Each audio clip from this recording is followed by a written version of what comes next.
बॉलीवुड अदाकारा कंगना रनावत ने सलमान खान को मिलने वाली धमकियों पर कहा है कि मुल्क महफूज हाथों में है, इसलिए उन्हें डरने की जरूरत नहीं।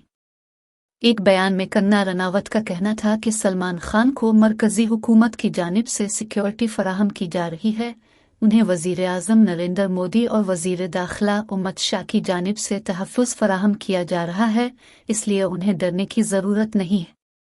कंगना रनावत का कहना था कि जब मुझे धमकियां मिली थीं तो मुझे भी हुकूमत की जानिब से तहफ़्फ़ुज़ फराहम किया गया था। आज मुल्क महफूज हाथों में है, हमें परेशान होने की ज़रूरत नहीं। ख्याल रहे कि अपने एक हालिया बयान में सलमान खान का कहना था कि भारत में मिलने वाली कत्ल की धमकियों पर दुबई में खुद को महफूज समझा।